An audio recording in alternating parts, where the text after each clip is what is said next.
नमस्कार, आप देख रहे हैं तिरंगा टीवी राजस्थान। मैं हूं आपके साथ रानीदान रावल। राजस्थान में प्रतिभाओं की कमी नहीं है। राजस्थान में गांव-गांव, ढाणी-ढाणी में प्रतिभाएं छिपी हुई है, लेकिन उनको खोज निकालना एक अलग विशेषज्ञों की जरूरत होती है। वो विशेषज्ञ गांवों में, सरकारी विद्यालयों में मिलते हैं। ऐसा नहीं है कि सभी पढ़ने वाले या पढ़ाने वाले प्राइवेट विद्यालयों में या शहरों में होते हैं। डॉक्टर एपीजे अब्दुल कलाम ने कहा था कि प्रतिभाशाली विद्यार्थी कक्षा की आखिरी बेंच पर भी मिल सकता है। हम बात करेंगे बालोतरा बाड़मेर जिले में जिला स्तर में 12वीं कला वर्ग, वाणिज्य वर्ग तथा विज्ञान वर्ग तीनों वर्ग में प्रथम स्थान प्राप्त करने वाली हमारे साथ छात्रा रवीना राजपूत है। रवीना से बात करेंगे। रवीना, पहले तो आपको इस बहुत बड़ी विशाल उपलब्धि तथा सफलता पर हार्दिक शुभकामनाएं, बधाई। Thank you so much. और रवीना, बताइए कि आपको जिस प्रकार की सफलता मिली है, इस सफलता के बारे में आपको क्या विचार आपके मन में आ रहे हैं सफलता मिलने के बाद में?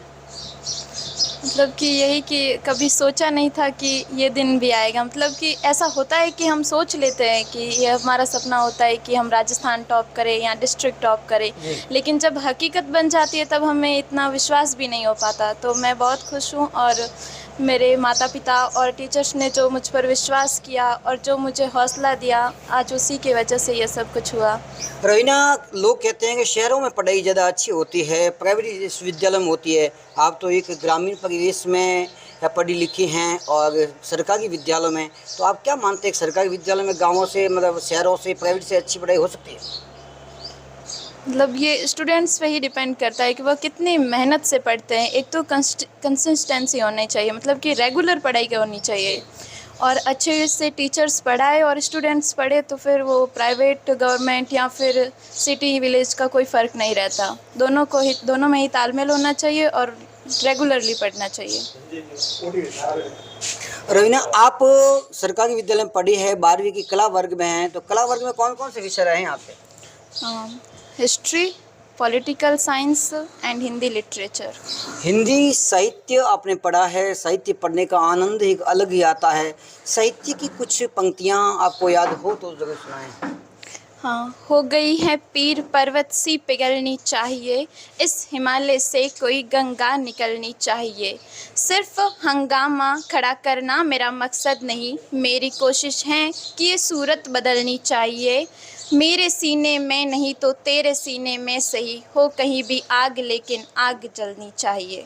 आपको लगता है कि कहीं से हिमालय से गंगा निकलनी चाहिए, तो आप मान सकते हैं आपका गांव जेठंतरी, लादूनगर जेठंतरी हिमालय है और आप एक गंगा नदी के रूप में निकल रही हैं। हाँ, मान सकते हैं, क्योंकि साहित्य में कल्पना का बहुत बड़ा हाथ होता है, तो मतलब कि हम कल्पना से कुछ भी कर सकते हैं। आप कितने घंटे हमेशा घर पे पढ़ाई करते थे विद्यालय के अलावा? विद्यालय के बाद शाम को 2 घंटे और सुबह 2 घंटे जल्दी उठकर।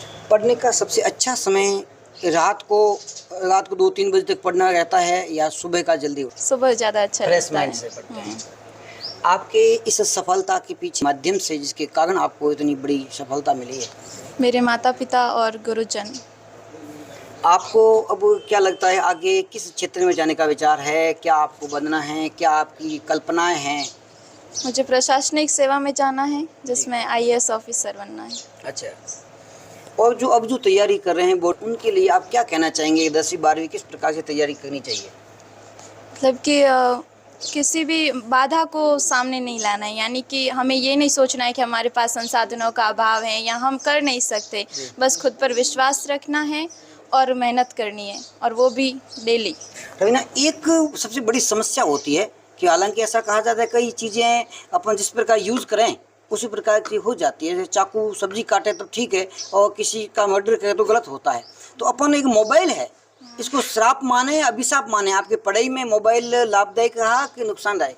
नहीं, मेरे लिए तो हमेशा लाभदायक रहा, क्योंकि किसी भी सब्जेक्ट या फिर कोई भी पॉइंट समझ में नहीं आते थे तो मोबाइल से देख लेते थे, या फिर इंग्लिश की जो ज़्यादातर पढ़ाई वो मोबाइल से ही की है, तो फिर मेरे लिए तो वह वरदान साबित हुआ है। मतलब मोबाइल का। और आप क्या कहना चाहेंगे अन्य लोगों के लिए?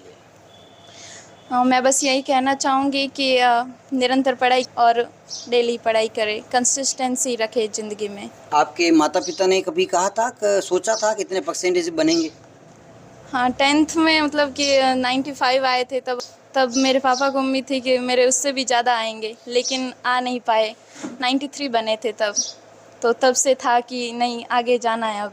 तो 90 10वीं में 93 बने थे। हाँ। नहीं होता, प्रतिभा होती है, प्रतिभा हमेशा सीढ़ी दर सीढ़ी आगे बढ़ती जाती है। 10वीं में भी 93% लाकर जिले का नाम रोशन किया, अपने गांव ढाणी का नाम रोशन किया, माता पिता समाज के साथ में अपने विद्यालय और गुरुजनों का नाम रोशन किया। इसलिए रवीना को बहुत बहुत धन्यवाद और आपके उत्तरोत्तर भविष्य की उज्जवल शुभकामनाओं के साथ जय हिंद, जय भारत।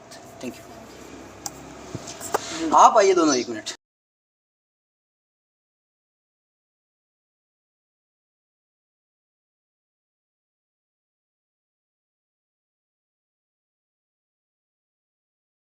ये एक बहुत बड़ा मिथक या एक भ्रम है कि जो हाई एजुकेशन के लिए या अच्छे परसेंटेज के लिए बहुत साधन संपन्न स्कूलें या प्राइवेट सेक्टर की स्कूलें ही बेहतर होती है, तो ये बात गलत है। और इस बात का रिजल्ट डिक्लेयर हुआ और जब मैंने मेरे गांव के रिजल्ट को देखा तो 99.2, 96, 95 परसेंटेज देख करके मुझे सहज ही विश्वास नहीं हुआ।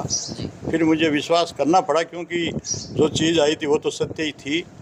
हमारी इन बच्चियों ने इससे मिथक को झुठला दिया कि गांव की बच्चियां, साधनों से विहीन बच्चियां भी आगे ने साबित कर दिया। हमारी ये तीनों ही बच्चियां कोई बहुत बड़े धनाढ़ परिवार की नहीं हैं।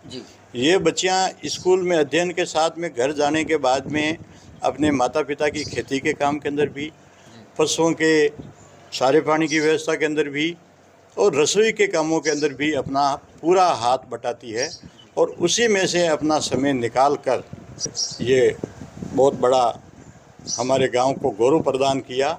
इसके लिए मैं इन तीनों ही बच्चों को, हम गांव के जो भी हैं, हमारा जितना भी ज्ञान है उसके मुताबिक इनको हम मार्गदर्शन करेंगे।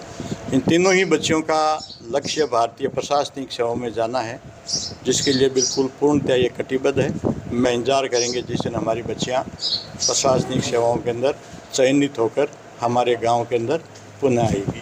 धन्यवाद। प्रेम सिंह जी ने स्पष्ट कहा है कि सफलता किसी व्यवस्थाओं की मोहताज नहीं होती, कड़ी।